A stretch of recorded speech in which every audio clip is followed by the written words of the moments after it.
Goldman Sachs all of a sudden reveals they have $400 million in Bitcoin ETFs, right? This is probably spread between them and their wealth clients, but it doesn't matter.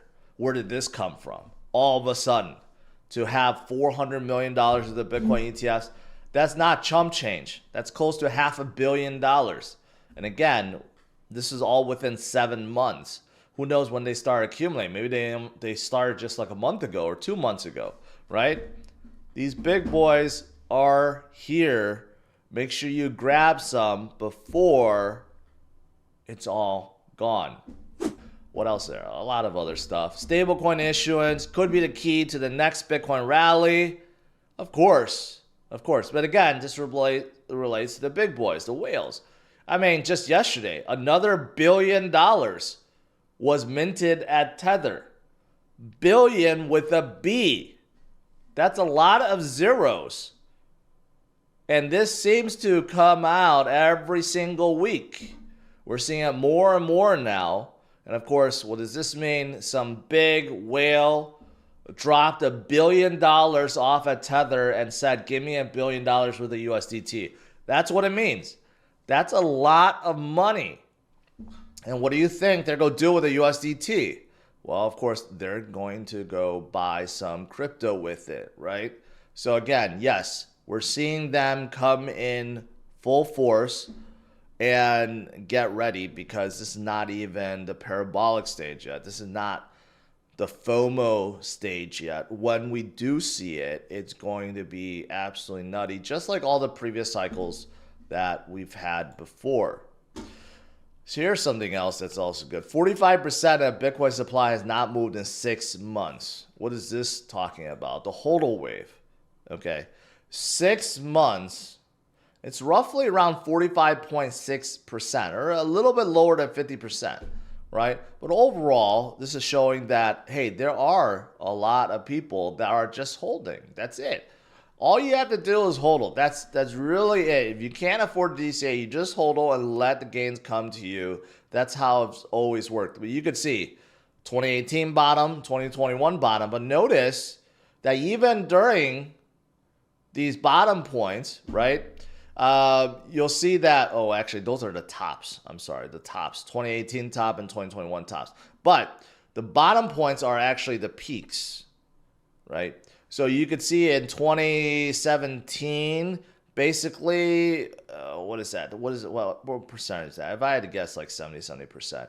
2019, it's probably like 70%, right? The HODL waves does show that we have more and more and more. You could see the greenness too, right?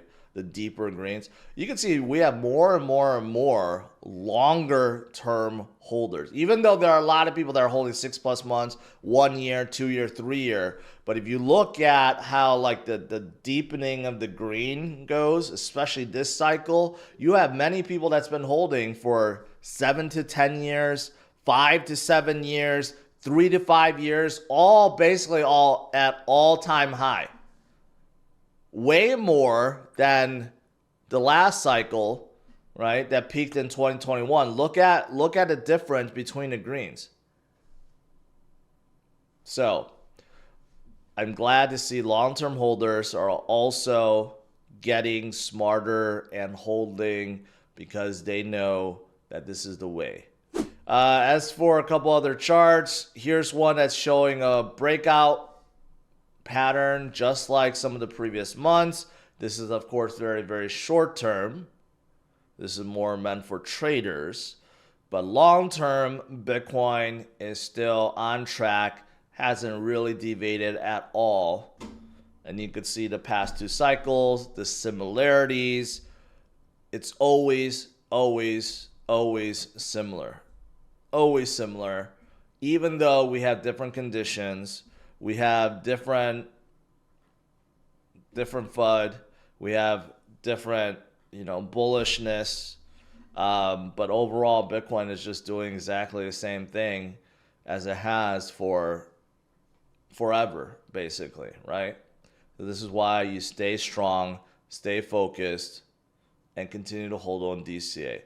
Let the gains come to you.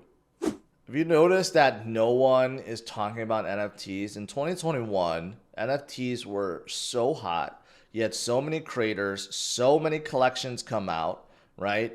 But now we don't really see NFTs at all. We don't hear anyone talk about it. And we hear about meme coins a lot, right? What are the differences between them? Well, there's a lot of differences, but these 2 points it makes sense why memes are so hot and not NFTs. Number one, simplicity. Is so much easier to create memes. Like there's so many memes being created, and the technical difficulty behind it is so much so much easier to create, and affordability, right? Everything was done on ETH in 2021. No one does stuff on ETH anymore. Everything's on Solana, right? Dirt cheap. So will NFTs ever come back? I don't know. I just don't know. If memes continue to get stronger, probably not. But who knows? In a bull cycle, anything can happen, right? And example, Pump.Fun, which makes it crazy easy to come out with memes. Dapps like that exist now. Didn't exist before. Ethereum L2s process 12.4 million transactions a day. This is, of course, in talking about like Base and Arbitrum and Optimism, right? This is also very different from previous cycles because they didn't really exist. Polygon was the biggest L2 in the last cycle. Now they're really lagging behind, right? But again, this also relates to memes. A lot of memes on Base are doing very well. And lastly, Ton Foundation, or the alumni of the Ton Foundation, is raising $40 million for a new firm called Ton Ventures. And what are they going to do with that? Probably fund more games, click games, and probably memes that'll be coming to Ton. So if you want to comment on anything I've said in this video, make sure you head over to the Roundtable. The Roundtable is a new social media platform created for conversations. And best of all, it's spam-free, bot-free, unlike here on YouTube. And you could have conversations with me and others like Altcoin Daily, Scott Melker, Mauro Nafal, and many others are joining daily. And you also get rewarded in tokens for doing so. So check out the new Roundtable. Click the link in the description below.